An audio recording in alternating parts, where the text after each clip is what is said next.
адамдар өзүн кантип сакташ керек. Биздин балдар андан да көп интернет менен колдонот. Ошон үчүн биз ошол кибер коопсуздууну биле жүрүшүбүз керек. Бардыгы мен жакта 5 телефон турат да. Азаматсыз. 9-да 9:30 баары уктайт, анткени эртең менен 6-да турушат. Ошо эки талап бар. Тамак ичип атканда, анан уйкуга кетип жатканда телефон баарын мияга коюп койгула. Эң биринчи балдардан талап кылбай өзүбүз чектешибиз керек экен да. Кээ бир ата энелерди карасак болот, балдары менен сейилдеп жүрөт, бирок телефон кечке карап атат. Жарандардын санарип сабаттуулугун жогорулатуу боюнча көндөмдөрдү, ушундай тренингтерди өтөбүз. Азыркы убактарда жасалма акылманы колдонуп, ар кандай видеолорду же сүрөттөрдү ушундай чыгарса болот, же ошол эле маалыматты, жалган маалыматтарды таратып, элдин ишеничин алыш мүмкүн да. Санарип дүйнөдө балдарыбызды кантип кароого болот? Менин атым Гүлназ, Авиценна клиниканы жетектейм.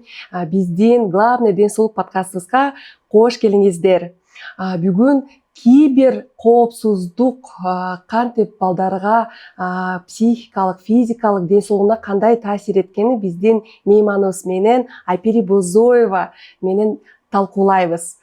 Айпери Бозоева интернет коомунун кыргыз бөлүмүнүн кызматкери, жарандардын санариптик сабаттуулугун жогорулатуу боюнча тренери, кибер адис. Бүгүн ушундай сонун мейманыбыз менен ушул подкастты алып барабыз. Мен абдан кубанычтамын. Айпери, өзүңүз жөнүндө айтып кетиңиз. Кибер адис деген ким? Чоң рахмат. Келе жаткан майрамыңыз, жаңы жылыңыздар менен куттуктайм. Анан ушул подкастка келгениме абдан кубанычтамын. Өзүм жөнүндө айтып кетсем, мен кесип боюнча юрист болом.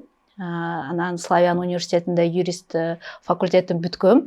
Көп жылдар банк ишкери болгом. Ошол жерден жеке маалыматты кантип сакташ керек суроосу мени кызыктырып, анан кибер адис болуп, ошо кибер адистик мени кызыктырып, ошол жака өткөм. Анан кибер адис бул ошо интернетте кантип өзүбүздү коргошубуз керек, өзүбүздү кантип алып жүрүшүбүз керек, кандай гигиена бар, мисалы бул биз билебиз медицина боюнча кандай биз гигиена, кандай өзүбүздү таза алып жүрүшүбүз керек, ошондой эле интернетте дагы өзүнүн гигиенанын талаптары бар да. Анан интернетте кандай коркунучтар бар, кантип өзүбүздү алдын ала сактасак болот, ошол жөнүндө сабактарды, кээ бир ушундай подкасттарды айтып беребиз биздин жарандарга. Анан мисалы акыркы жолу ушул жарым жылдын ичинде биз Кыргыз Республикасында жарандардын сабаттуулугун жогорулатуу боюнча түндүк тиркемесин жана мамлекеттин электрондук порталдарын колдонуу боюнча тренингдерди өттүк. Ошол жерде дагы адамдар өзүн кантип сакташ керек, интернетте кантип сыр сөздү ачыш керек, кантип сакташ керек, кантип өзүн балдарын дагы алып жүрүш керек интернет чөйрөсүндө, ошонун баарын кеңири талкууладык. Анан бул азыркы биздин жашообузда интернет биз жашай албайбыз, ошол эле электрондук кызматтарды электрондук түрдө алабыз. Анан төлөө, ар кайсы электронный азыр капчалар дагы чыкты, банктардын. Ошонун баары интернет менен байланыштуу болгондуктарын биздин балдар андан да көп интернет менен колдонот. Ошон үчүн биз ошол кибер коопсуздууну биле жүрүшүбүз керек. Абдан кызыктуу. Чындан эле санариптик дүйнөдө чоңдор дагы, балдар дагы абдан көп убакыт өткөрөбүз, Сиз айттыңыз гигиена боюнча. Мен гигиена десем түшүндүм, телефонду туалетке кирип, анан ошо кайра ошол телефон менен эле кайра чыгып, ошо тамактанып, ошондой жүргөнү.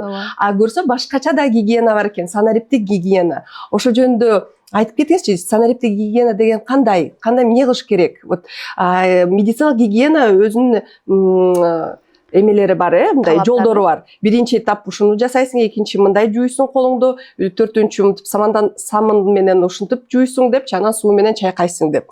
Санариптик гигиена деген эмне? Рахмат, абдан кызыктуу суроо. Санариптик гигиена биз өзүбүздү ошо интернетте кантип алып жүрүү талаптары да. Ошол биз деген интернетте бир тиркемелерди жүктөйбүз. Ал тиркемелерди колдонуу үчүн мисалы аккаунттарды ачабыз, Google аккаунт же башка аккаунттарды. Анан ошол тиркемелерди жүктөгөндө мисалы ошол эле электрондук капчыгайларды кантип колдонууда өзүнүн талаптары бар да. Анан мисалы ошол биздин өзүбүздүн жашообузда деле кырмышкерлер бар, мисалы үйүбүздү кантип сакташыбыз керек, кантип ачкыч менен бекитип кетишибиз керек, ошондой өзүнүн талаптары бар.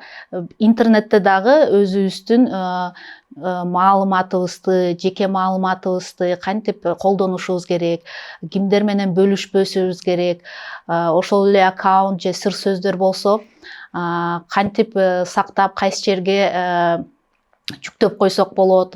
Анын да талаптары бар. Мисалы сыр сөз эле кандай символ, кандай буквалардан болуш керек, оңой болбош керек, өзүнүн балдарынын атын коюп койбош керек же туулган жылын. Көбүнчө ушул Кыргызстанда региондорго барганда сыр сөз жөнүндө сөз кылганда силер балдарыңардын аттарын коюп коесуңарбы десем, ооба дейт. Ошол атын точно унутпайм депчи. Же туулган жылын, же жашаган жерин. Анда айтып атабыз, биз силер хакерлерге эң оңой жолдорду берип атасыз да. Анан гигиена деп ошол өзүбүздү интернетте кантип алып жүрүшүбүз керек, кандай өзүбүзгө коопсуздук мамилелерди сактап жүрүшүбүз керек. Ошол боюнча түшүндүрүүлөр да. Темасы абдан чоң. Мисалы ошол сыр сөздөн баштап сага интернет чабуул кылып атса, кандай сен өзүңө кадамдарды кылышың керек. Мисалы ошол эле келет сага бир баракчаны ач, анан ушул сен утуп алдың бир акчаны, ошол акчаны сага жибериш үчүн сага банктын счетун жазып кой дейт, эсебин жазып кой дейт. Ошондо жазышың керекпи, кантип текшеришиң керек, сага туура адис жазып атабы же туура эмеспи. Мисалы ошол эле ошол официалдык баракчасына кайрылсаң болот, сиз туура эле мага жазып атасызбы же ошондой кантип такташ керек. Оңой алдануудан кантип биз алыс болушубуз керек.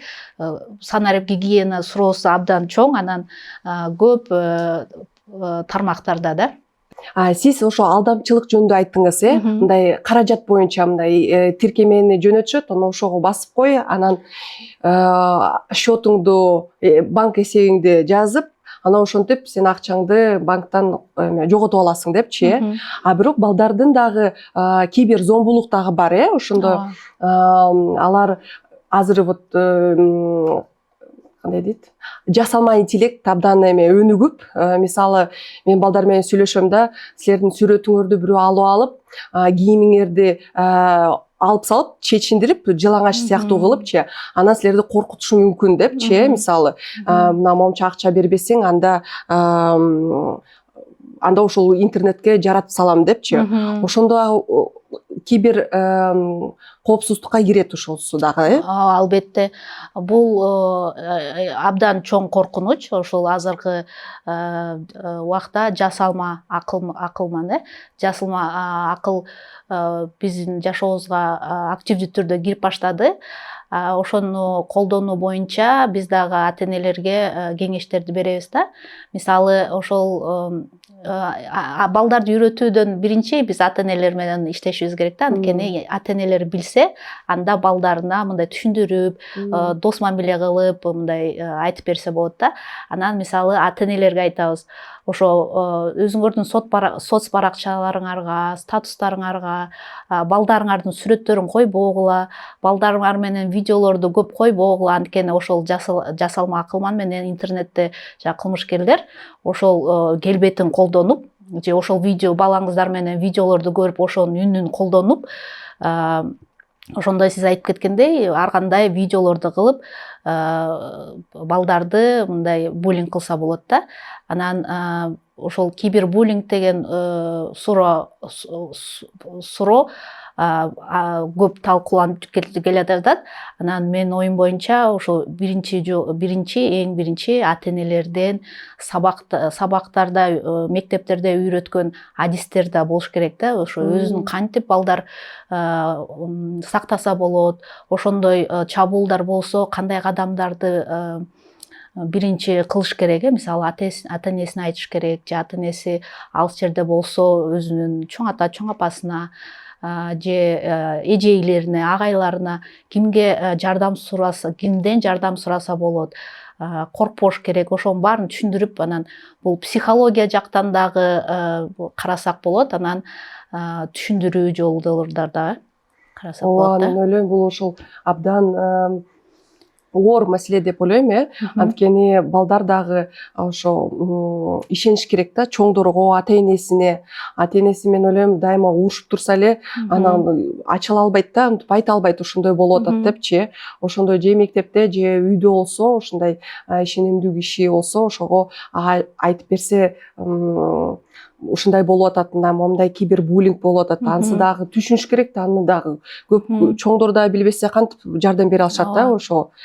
Мен ойлойм эң негизги ошо сүйлөө аркылуу, ишеним түзүү аркылуу балдар менен ошондойго жетсек болот. Эң туура. Мен дагы ошол өзүм дагы 3 балам бар. 13 жашта, 6 жашта. Алар кандай интернетти колдонуп жатат, мен дагы көзөмөл кылып турам.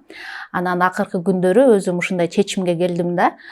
Балдарды ушинтип интернетте ооба түшүндүрөбүз, мындай алып жүр, өзүңдү мынтип корго, тигиндей ссылкаларга кетпе деп. Анан бирок эң биринчи ошо бала менен достук мамиле түзүү экен.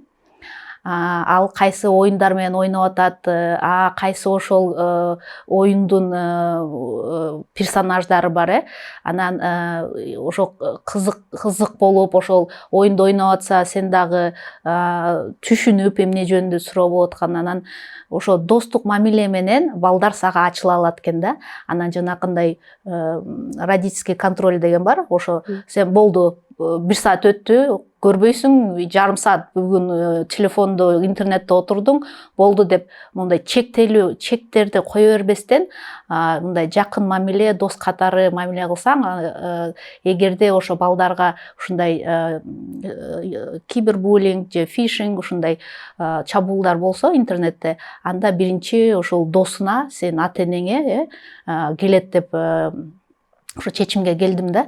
Анан ошо мен да кеңеш берип кетет элем ата энелерге, балдарыңыздар менен дос мамиле түзүү. Анан ошол эле интернетте көп отурат, ошо оокат жасабайт баласы, же мындай инилерине, сиңдилерине көңүл бурбайт, эмне кылыш керек деп капа болушат.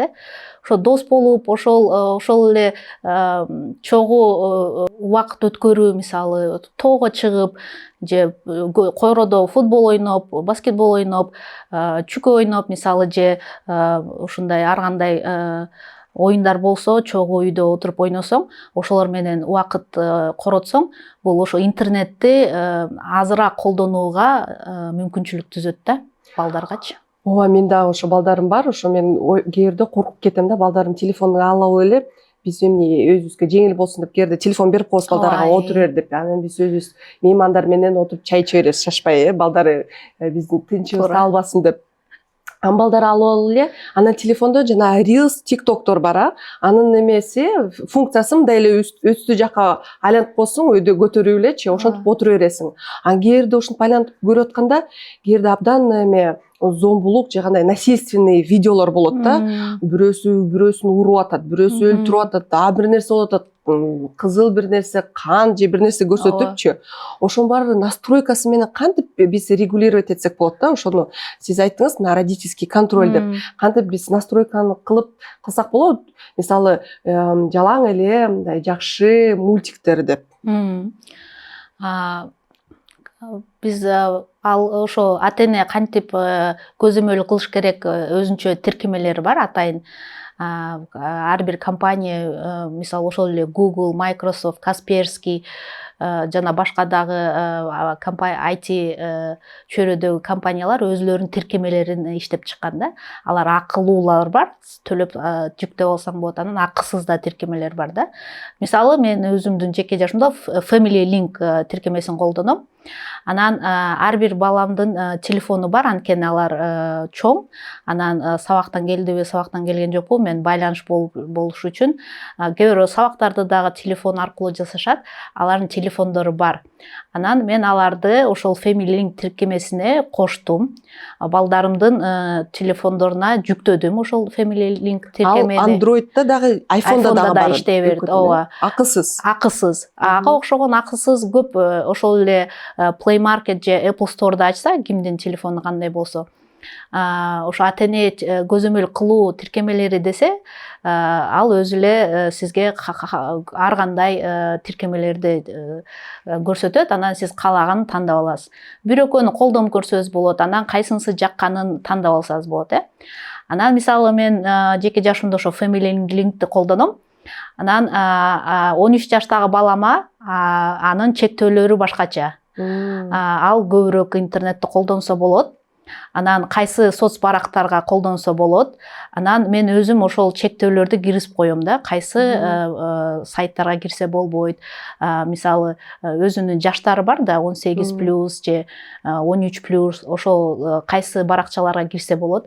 Анан кайсы тиркемелерди жүктөсө болот. Ошол эле саат канчада телефон өзү өчүп калат. Ошондой көзөмөлдөрдү киргизип коем. Мисалы 6 жаштагы баламда болсо, аныкы башкача чектегем да. Мисалы ал деген ойногону гана көбүнчө колдонот, ошол телефонду сабактан келгенден кийин. Анан мен ага мисалы азыраак убакыт берем телефондо өткөрүү. Анан ага 6 жаштагы гана 6 жаштагы гана оюндарды, тиркемелерди жүктөсө болот. Ошол ар бир баланын жашына карата өзүнүн дагы настройкасын кылсаң болот. Ошол тиркемелер аркылуу. Анан бул бир мындай санариптик көзөмөл деп койсок болот, телефонду кантип көзөмөл кылып турсак болот. Бирок биз башка жакта да көзөмөлдү унутпашыбыз керек. Бул ата-эненин көзөмөлү. Мисалы биз деле кечке эле жумушта жүрүп көрбөй калышыбыз мүмкүн. Балдарыбыз эмне кылып атат.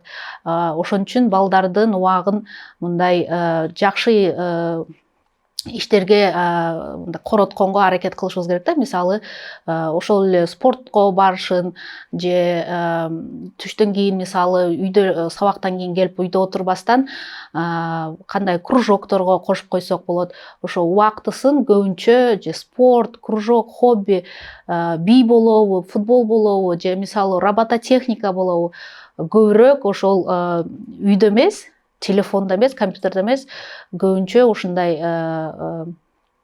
анын убактысын биз деген мындай толтуруп турушубуз керек да. Анан кечинде келгенде, мурун мен жаш болгондуктан биринчи ошол үйүм абдан таза болуш керек, тамакы 3 түрү жасалыш керек болчу.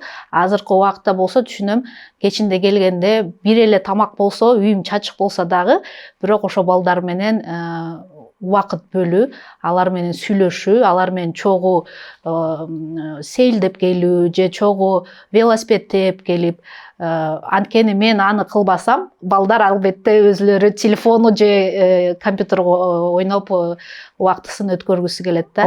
Ошон үчүн менин үйүм жыйналбай калды, тамактарым жасалбай калды, бирок азыр балдарыбыз негизи биз менен ата-эне менен аз эле убакыт, Ошон үчүн деген аз убакыт болсо дагы ошол менен чогуу көбүрөөк убакыт бөлүү, көбүрөөк аларга мындай санарип сабаттуулук, көбүрөөк мындай жакшы адам болуу, спортко кандай машыгуу, ошол өзүбүз дагы ошол ишти кылып аларга үлгү болушубуз керек да. Туптуура айтасыз. Мен ойлойм 100 жолу айтсаң дагы ал баары кылбайт аны.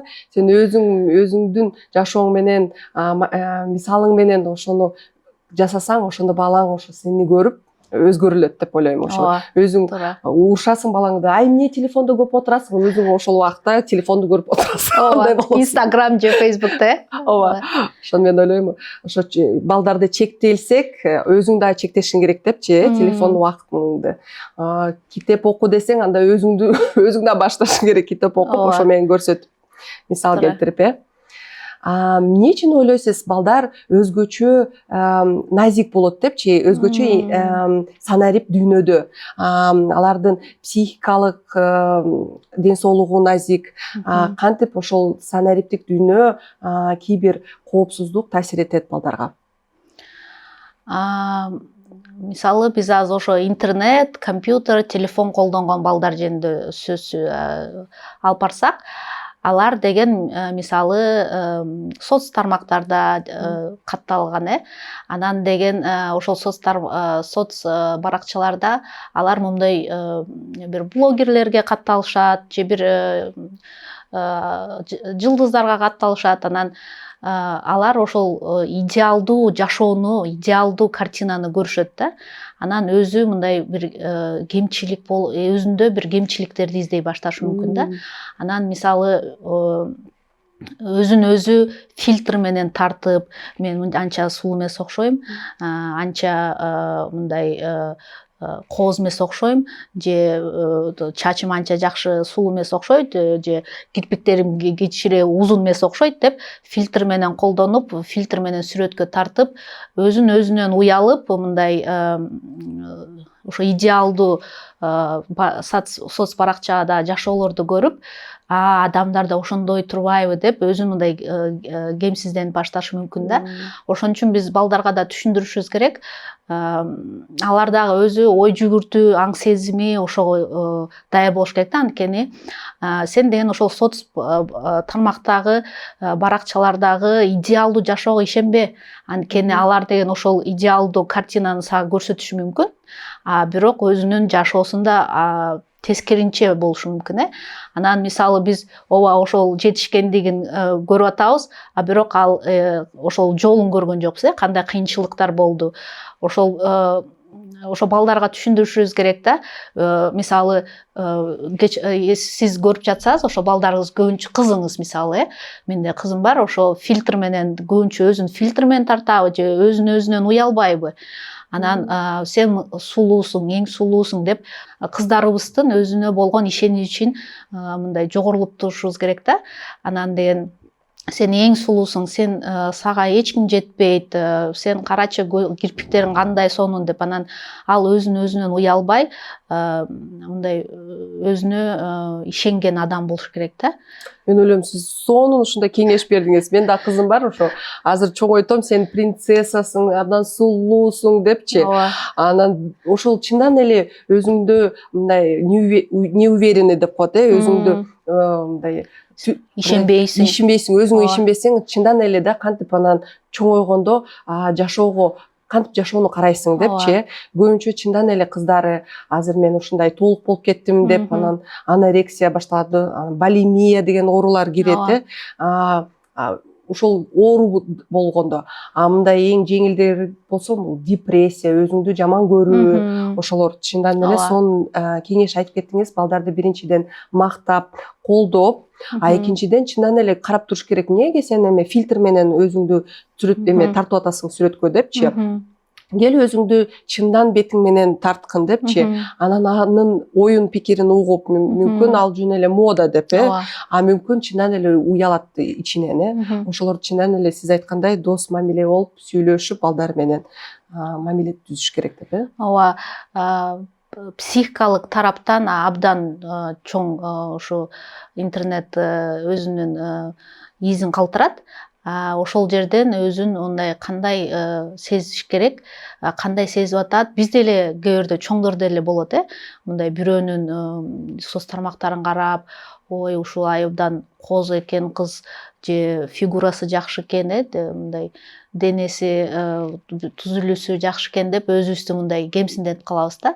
Бирок ошондуктан ата энеси дагы өзүнө ишениш керек, анан балдарына дагы ошол ишенимди бериш керек да. Анткени ооба, Кудай сени ушундай жараткан, сен эң акылдуу, эң мындай идеалдуу адамсың, анткени сени Кудай ушундай кылып жаратты, сага окшош эч ким жок, сен ушундай уникалдуусуң, сен ушундай кызыктуусуң, сага мындай сенин келбетиңде эч кимде жок деп анан ишенип берип турушубуз керек. Анда ошондо адам же ошол эле балдар интернетте көргөн трендтерди ойлонбостуктан эле алардын трендтерди артында кете бербей, өзү ой сезим, аң сезим менен ойлонуп, мындай ой жүгүртүү менен кабыл алыш керек да.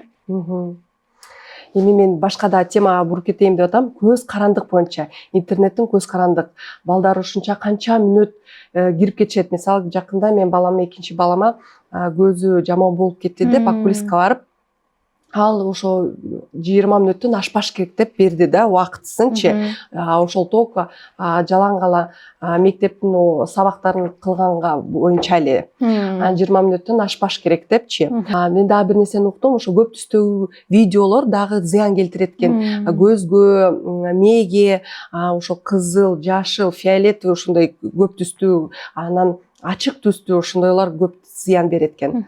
Анан ошон үчүн мындай мультиктерди дагы тандаганда мындай кичине мындай десем приглушенный түстөр болуш керек экен да, пастельный цвета.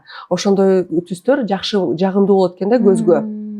Анан ошо балама көзү жаман болуп кетип, ошо 20 мүнөт эле берди. Бирок ошо интернет зависимость деп коет. Ошо боюнча талкуулайлычы, ошо кантип ошону дагы сүйлөшсөк болот. Келгиле сүйлөшөлү. Ошол интернетте же телефондо көп убакыт өткөрө берсе, ошого бала көнүп баштайт. Анан мисалы TikTok'ту бизде билебиз, Кыргызстанда жапканы. Ал мисалы жакшы да тараптары бар, анткени ошол TikTok'ту биз билебиз, эң мындай аз убакытта мындай кызыктуу контент, аз убакытта кызыктуу контент. Ал мындай 30 секунд же 1 мүнөт, ошол 1 мүнөттүн ичинде мынтип баракчаны караганда адамдын ичинде мындай гормон, мындай жылуу сезимдер пайда болот. Бирок ал жылуу сезимдерди бат эле алып бергендиктен биздин нерв системасы дагы ага мындай даяр эмес экен да.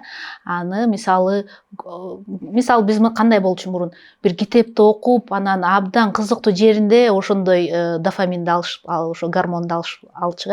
Азыр болсо TikTok'тон 30 секунд эле ар кайсы дофамин алып, анан бул ден соолукка да зыян алып келиши мүмкүн да. Анан мисалы мен баламда деле, биринчи баламда ушундай ден соолугуна жаман ошол телефонду, телевизорду көрүүдө көзүнө таасир эткен. Мен анда биринчи жолу эне болгондуктан мен дагы ошол үй жыйнайын, тамак жасайын же коноктор келгенде аларга убакыт бөлөйүн деп балама телевизордон телевизорда коюп берип койчумун, ошол мультфильмдерди көрүп тур же кинолорду көрүп тур деп. Анан бир маалда эле бир досубуз айтып калды, силердин балаңардын көзүндө булчуңдары мынтип тартылып атат окшойт, орусча айтканда нервный тик болуп калды окшойт дейт да. Мен өзүм байкабаптырмын, анткени өзүм күндө эле баламды көрүп атып байкабаптырмын, бирок ошол досубуз келип мындай көп күндөн бери көрбөй баламды көрүп, анан айтты да, ошо көзү мынтип булчуңдары мынтип тартылып атат окшойт депчи. Анан чын эле деп андай мен да байкап ошо невропатолог адисине бардык. Анын түшүндүрүп берди бизге, эмнеге ошол нервный тик көзүндө башталды. Ал деген ошол сиз айткандай ар түстүү, анан ошол түстөр көзгө тие бергенден нервный системага ошол таасир этип, анан ошол булчуңдары, нерв системасы мындай жаман таасир болду да. Анан бизге кандай кеңештерди берди? Ошол убакытты аз, телевизордун астында убакытты аз короткула. Анан көбүнчө эшикте сейилдегиле, анткени көзгө ушул күндүн нуру дагы тийиш керек экен да. Анан эшикте эмнеге көбүнчө сейилдеш керек экен, анткени мисалы кетип баратканда жакын жердеги автоунааны көрөсүң же ошол эле эмеректи көрөсүң, анан алыс жакта кетип аткан кишилерди карайсың. Анан ошол көз деген өзү автоматтык түрдө мындай алысты жакынды карап өзү тренировка болуп баштайт экен да. Анан деген үйдө телевизордун маңдайында отура бергенде бир жакты карай берип эле ошо булчуңдарга дагы өзүнүн таасирин этет экен да. Ошон үчүн көбүнчө биз мурун эшикте эле ойноп жүрчүк бала кезибизде. Анан азыркы балдарды көбүнчө эшикке чыгып ойногусу келбейт. Ошон үчүн аларды эшикте ойноого, алар менен чогуу сейилдөөгө, же велосипед болобу, футбол болобу, же жөн эле тоого чыгып келишүү, же паркта басып келүү, же ошол эле көчөңүздө басып келүү болсо дагы көзүнө бул жакшы таасир этет экен да. Анткени күндүн нуру да тийиш керек экен. Алысты жакынды карап, ошондой өзүнүн техникалары да бар экен да. Ошол кеңештерди аткарып жүрүп биз бир жылча ошондой невропатологдо ошо балабызды аракет кылып атып, ошол оорусун кетирдик да. Андан кийин албетте экинчи, үчүнчү балабызда ошондой болбосун деп алдын ала биз ошол биринчи балабыз ошондой телевизордон ошондой жабыркагандан кийин биз экинчи, үчүнчү балдарыбызды кантип алдын ала сакташыбыз керек экенин уже билип калдык да. Эң жакшы мен ойлойм ошо дофамин жөнүндө айтып кеттиңиз, ошо гормон, бакыт гормону жөнүндө. Чындан эле биз ошо кыска видеолорду көрүп 30 секунд ошо дофамин алып берип, ошого көмүп калат экенбиз да, мындай жашоо кызыксыз болуп калат экен. Ошон үчүн ошо телефондук көз карамандуулук ошол жактан пайда болот экен. Биз телефонду көрөбүз деп эмес, ошондой кыска видеолорду көргөнгө.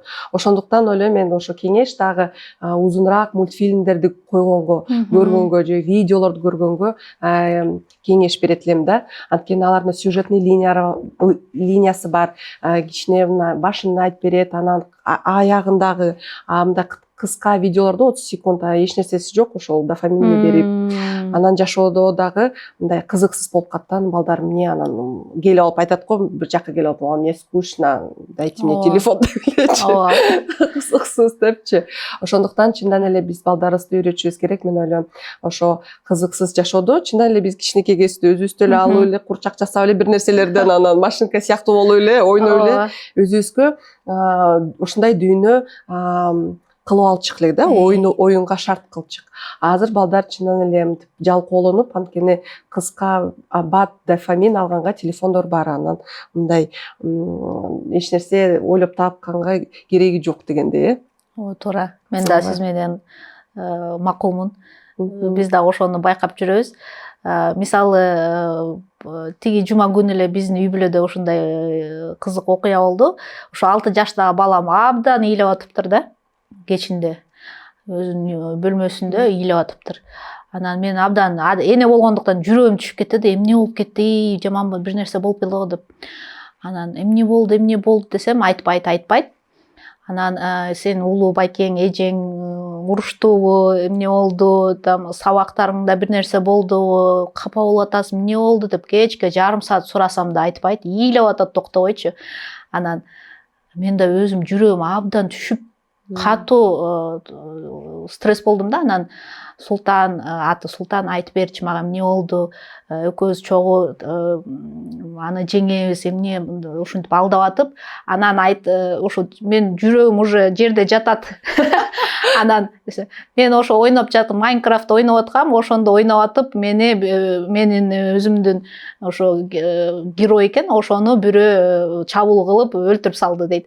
Ошон үчүн ыйлап атыптыр. Анан мен ошо чоң 13 жаштагы балама көп убакыт бөлүп аткам, анткени азыр гормондору катуу иштеп, мындай подростковый период деп коет го орустар. Ошондой болуп аткан. Анан кичинекей балама кичине көңүл бурбай калыптырмын да. Анан аны менен экөөбүз 1 саатча сүйлөштүк, чогуу ыйладык. Анан түшүндүрдүм да, сенде ушундай суроолор болсо мага айтып бер, экөөбүз анын амалын табабыз. Анан өзү шахмат менен ойнойт, шахматка барат. Анан мисалы сен деле шахматтан утулуп калганды ыйлачыңго, азыр болсо башка балдарга караганда сен күчтүүрөөк болуп баратасың.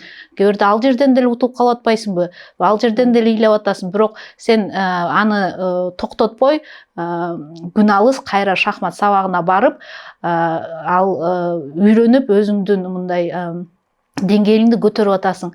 Ошол эле оюнда мисалы сен дагы кайра бүгүн ооба утулдуң, эртеси болсо дагы жакшы ошо алар деген бир эмеректерди курушат экен. Ошо эмеректи курасың, мен ишенем деп анан абдан мындай ал дагы ыраазы болуп, өзү мындай ошо ыйлаганын токтотуп мынтип жакшы маанайды уктады да. Ананчы мен дагы кичинекей балама дагы ошо эне катары биз ошо ортончусуна дагы кичинекейине дагы көңүл бурганды аракет кылышыбыз керек экен да. Ооба, чындан эле балдар сиз айткандай ошол чындан эле назик болот психикасы, анан жакын кабыл алышат. Бир ушул Майнкрафтта өзүнүн герою өлүп калса дагы ооба, кандай бир нерсе чындан эле жакын өлгөндөй эле болуп сезилип, ошо ыйлап ошондо чын алгандай нерселери бар. Ошолорду дагы биз сүйлөшүп, үйрөтүп, бир нерсе болсо алар чындан эле канча убакыт бөлүшөт, бир нерсенин героюн чоңойтуп, өстүрүп. Анан бул жерде ата энелерге кеңеш, кайдагы ушул интернет ойго илеп атасыңбы, бул мындай жөнөкөй эле нерсе деп аны кагып койбостон, анын ошол өзүнүн мындай деңгээлине түшүп, ошо 6 жаштагы баладай өзүңдү сезип, кандай өкүнүчтүү ушундай болуп аткандыгын сезип, мындай кеңеш бериш керек да. Анткени мен биринчи ушул Майнкрафт героюм өлүп калды дегенде күлүгүм келди да, бирок ошону абдан токтотуп, анан мен да капа болуп, анан биз амалын табабыз, эмне кылышыбыз керек, давай чогуу ушундай жолун табалы деп аны менен чогуу мындай переживать кылган, мындай чоңу капа болгондуктан ал да мага мындай ишеничтүү сезимдер пайда болуш керек болду го деп ишенем да. Ооба, мен ойлойм, анткени сиз биринчи жолу кагып салсаңыз, экинчи башка ал кайрылбайт, айтпайт деле. Анткени баары мени түшүнбөйт дейт баары бир, мынтип түшүнүп айтып жардам берсе, анда айтат, мүмкүн да эмки жолу мүмкүн да жардам берет деп, анан ишенип айтып берет деп ойлойм. Ооба, балдардын ошо чындан эле санариптик дүйнө, мен ойлойм, көп таасир этет психология жагынан да, дагы физика ден соолугуна, ошо физикасынан биз айтып кеттик, көз жөнүндө да, дагы мына омурткаларына өзүнүн эме, ошонун баарына таасир этет деп ойлойм. Ошол дагы отургандагы өзүнүн эрежелери бар. Биздин жана мурунку подкастта ортопедтер менен тартканбыз. Ошо ортопед сколиоз боюнча, дагы артроздор боюнча, ошол жакта дагы биз кеңештерди бергенбиз. Ошо ар 30 минут сайын туруп зарядка кылыш керек депчи. Чындан эле балдар азыр кантип телефон көрүшөт, жатып алып көрүшөт, же отуруп аз убакта көрөт болуш керек. Азыр көбүнчө жатып алышып, же бүкүрөйүп, монтуп көрүшөт, ошонун баары бүкүрөйүүгө таасир этет. Ооба, ошол денеге гана эмес, көзгө дагы зарядка кылып туруш керек экен да. Мисалы бизге айтып атпайбы, ошо кеңеш берип атпайбы доктурлар.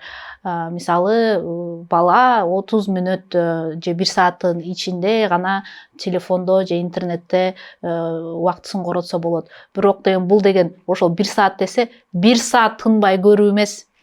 Ошол 1 саатты бир күндүн ичинде бөлүү. Мисалы түштө, анан кечинде же кайсы убакта дагы да, түштөн кийин убактабы.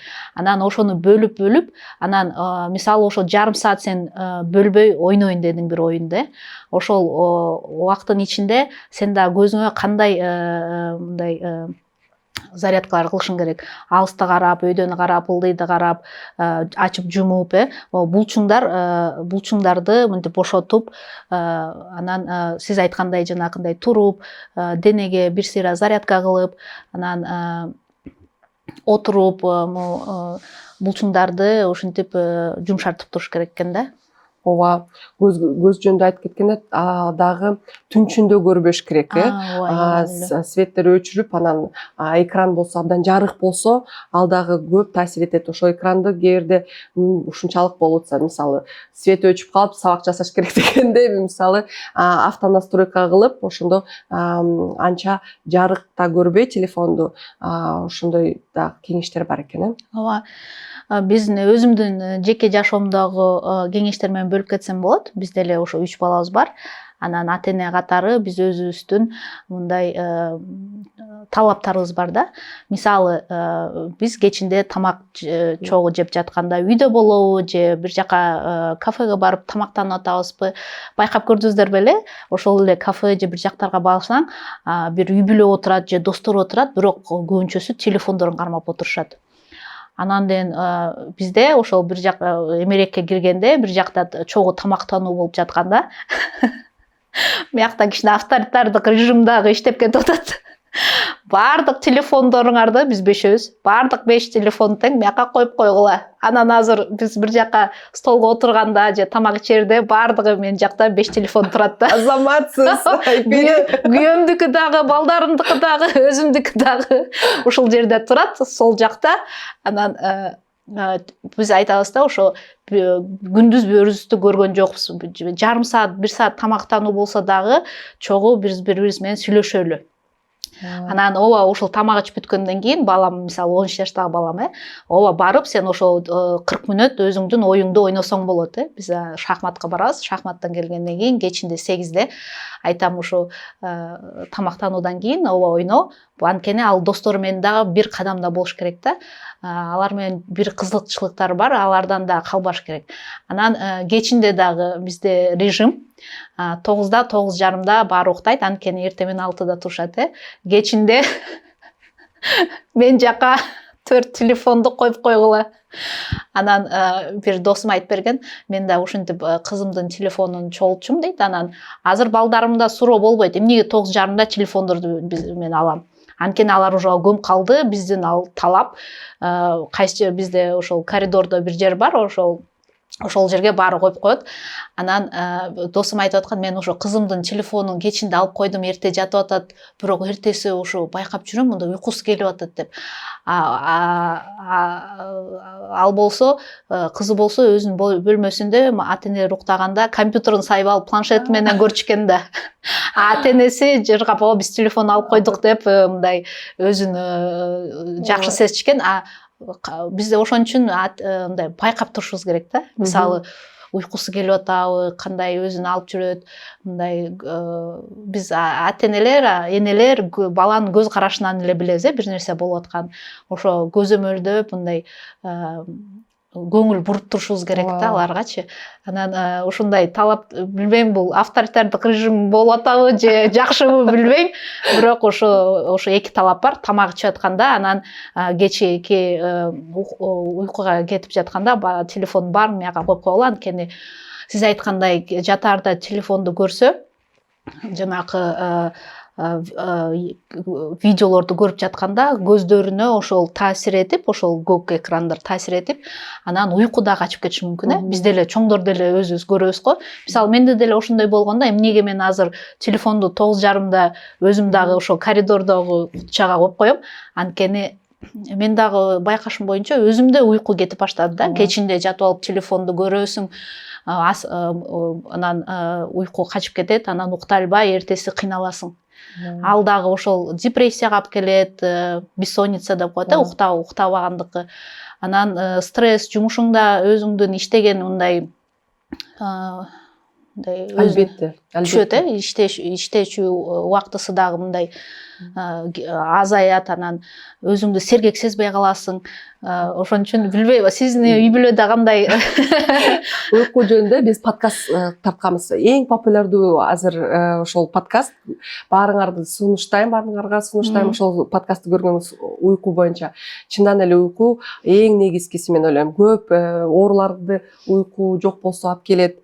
Эң негизги ошол ден соолукта бул мен ойлойм физикалык активдүүлүгү, уктоо, анан тамак, туура тамактануу дагы.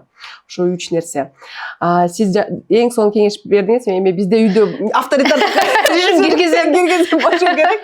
Анткени чындан эле тамактанып атканда ошол тамакка көңүл буруп, ошондо гана тамагың жакшы сиңирет экен, ашказаның жакшы иштейт экен. Бат-баттан жутуп алсаң, аны түшүнбөй каласың, тойгонду жоксуң, кандай эме чайнадың тамакты. Ошонун баары таасир этет. Ошонткенде телефонду, телевизорду өчүрүп, жакшы мамиледе, жакшы маанайда тамактаныш керек экен чындан эле. Ошол мен ойлойм дагы бир жакшы идея подкастка гастроэнтерологдор менен ошо туура тамактануу боюнча, ашказан иштөө боюнча мүмкүн ошого да тартабыз. Күтөбүз ал подкастты дагы. Анткени вот мен угушум боюнча эне ошол тамакты жасап жатканда дагы ушундай видеолорду көрбөш керек. Мисалы мурун биз ошо тамак жасаган кызык болбой калгандыктан бир видеолорду же сериалдарды коюп алып тамак жасайбыз. Мен дагы азыркы убактарда ошол телефонумду алып коюп, ошол тамак жасоо процессине гана өзүмдүн бүткүл кандай десем, мээримимди анан көңүлдү ошол тамак жасаганга гана бурайын деп атам да. Анткени мен ошол телевизордо видеолорду же телефонумда видеолор көрүп жатканда ал ошол кандай тамак жасап атканын билбей калышым да.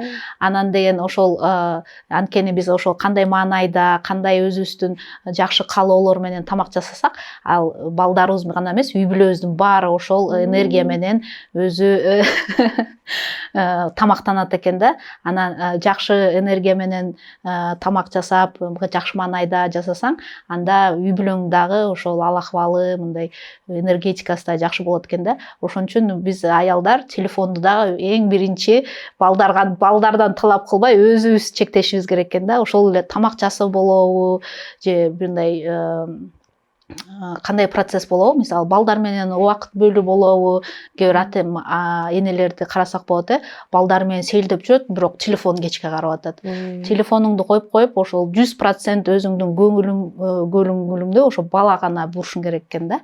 Анан мисалы тамак жасап атсаң, ошол тамак жасоого гана бурушуң керек экен. Анткени ошондон баары ошо балдардын, үй бүлөнүн ал акыбалы сенден да. Кызыктуудан ой кирип кетти да мага. Азыр көрөм көп кишилер мындай мисалы жолукканда кулагында жанагы эме наушник бар, же телефонду дайыма карай берет да. Ал мындай сезим берет деп ойлойм да, мындай мен маанилүү эмесмин. Сенин дагы бир жашооң бар, мындай телефонду ошону дайыма карап турасың депчи. Мен ойлойм балага да ошол таасир этет. Анткени бала ойлоп турат, наушник менен дайыма сүйлөшүп атат, мен сүйлөшүп атабы же мага анда көңүл бурбайт экен, мен экинчи орундамын депчи. Ошол ошондой болуп калышы мүмкүн. Балким. Ооба. Айпери мен ойлойм ушундай аң сезимиңиз жогору, ушундай энергия боюнча да сүйлөшөбүз, мындай дагы кеңеш бересиз, санариптик кеңеш дагы сонун. Мен ойлойм ошо эң негизи ошо ата энеси биринчи өзүн дагы санариптин себептүүлүгүн дагы жогорулатыш керек. Негизи эле аң сезимин жогорулатыш керек деп, Ооба, топтура айтасыз, Гүлназ айым. Балдарды үйрөтүүдөн биринчи биз өзүбүз үйрөтүшүбүз керек да, өзүбүздү ошо дисциплина кылышыбыз керек. Анан өзүбүздү ошол санарип гигиенады, интернетте кантип алып жүрүшүбүз керек. Биринчи ата энелер өзү билиш керек. Ошон үчүн биз ошо Кыргызстан аймактарына барып, ошо жарандардын санарип сабаттуулугун жогорулатуу боюнча көндөмдөрдү, ушундай тренингтерди өтөбүз. Анан видео материалдарды дагы иштеп чыгып, өзүбүздүн ошо интернет коомунун кыргыз бөлүмүндө соц баракчаларында, Instagram сайттарда чыгарабыз. Анан акыркы айтып кетпедимби, жана түндүк мамлекеттик ишканасы менен бирдикте түндүк менен кантип колдонуу боюнча сабактарында өттүк. Анан ошо менин байкашым боюнча ата энелер биринчи өзлөрү билбейт экен. Ошол эле сыр сөз кандай болуш керек. Балдарыңыздын аттарын коюп койдуңузбу десе, ооба дейт. Туулган жылын коюп койдуңузбу? Ооба дейт. Рахмат, анда хакерге жакшы жумуш кылдыңыз дейм да. Бир сөз менен көп баракчаны ачып алса болот, Ооба. Анан эң биринчи ошо биз ата энелер менен иштегенге аракет кылабыз. Анан мисалы бир эле ушул сыр сөздү бүт аккаунттарга же тиркемелерге коесуңарбы унутуп калбаш үчүн десе ооба дейт да. Ошо бир эле сыр сөздү ар кайсы тиркемелерге, ар кайсы аккаунт ошол интернет баракчаларга койбош керек. Ар кандай сыр сөздөрдү ар кайсы жактарга ойлоп табыш керек. Анткени бир сиздин сыр сөзүңүздү билип алса, анда бүт ошол эле хакерлер бүт тармактарга, ошол тиркемелерге жолдун баарын ачып атабыз да. Мен сизден кеңеш сурап кетейинби ошол эле сабатта? Мен мисалы эме кылдым да, менин телефонумда мына ноутс бар, заметки деп коет. Ооба. Ошол заметкиге бүт сыр сөздөрдү жазып чыккам да, анан банк деп коет, паспортный данные, анан сыр сөз. Анан бирок ошону ар бирөө ача албайт экен. Мен эме мындай үйрөндүм да, анан пароль менен кандай пароль менен кире аласың да. Анан мен Face ID деп койдум, ошо бетимди ачылып эле анан кирем да. Анан мына эмелеримди коюп койгом.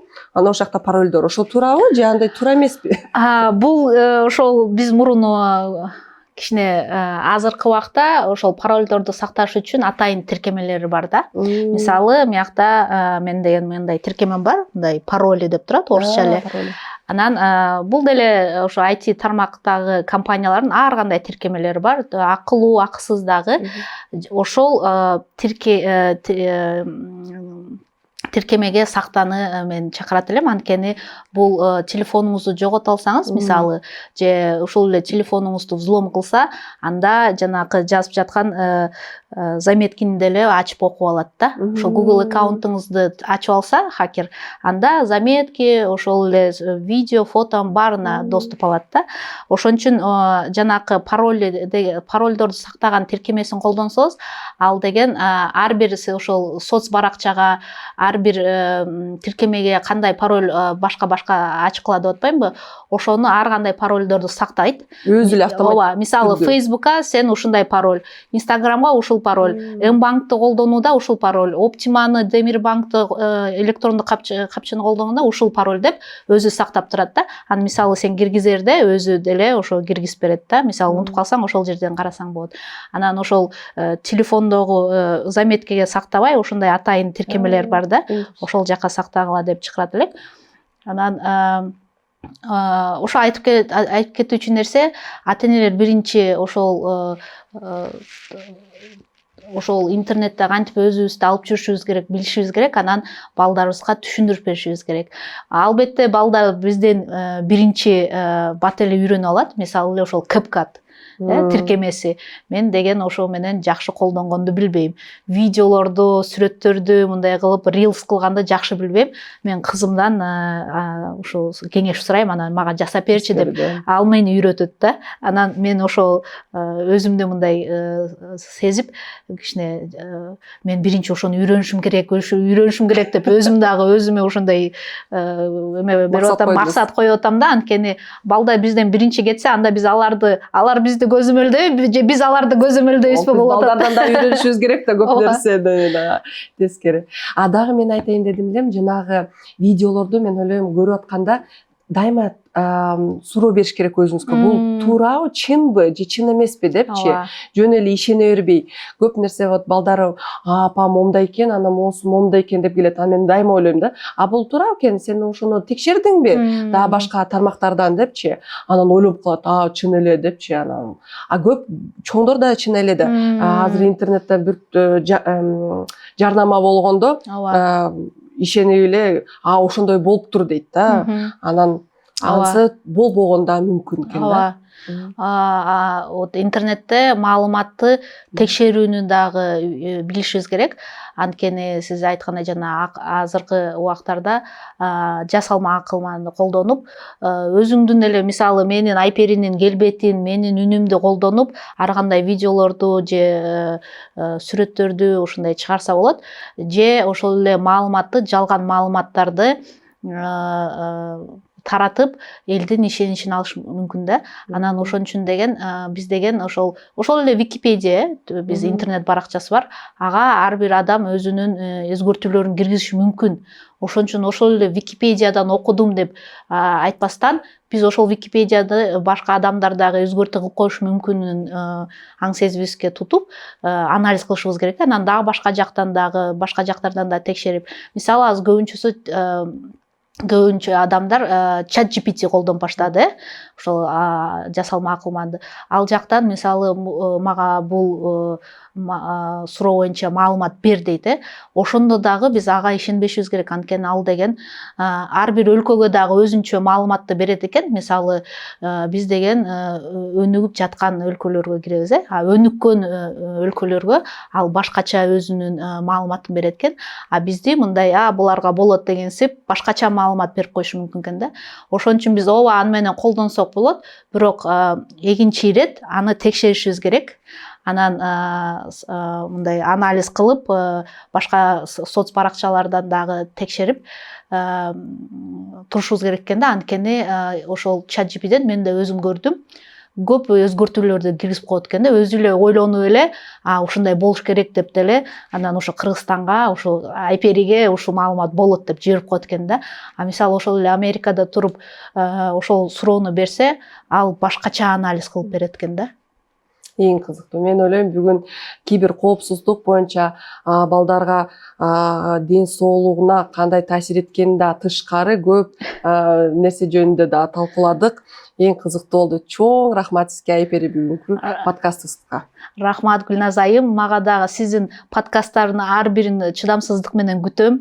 Анан кыргыз тилинде өткөрүп жатканыңыздарга чоң рахмат айтат элем, анткени айылда да туугандарым ошол ден соолук боюнча көп маалыматтарды силердин подкасттан алып жатам. Анан ушул ишиңиздер өнүгүп өнө берсин. Келе жаткан жаңы жылыңыздар менен баарыңызды куттуктап кетет элем. Рахмат.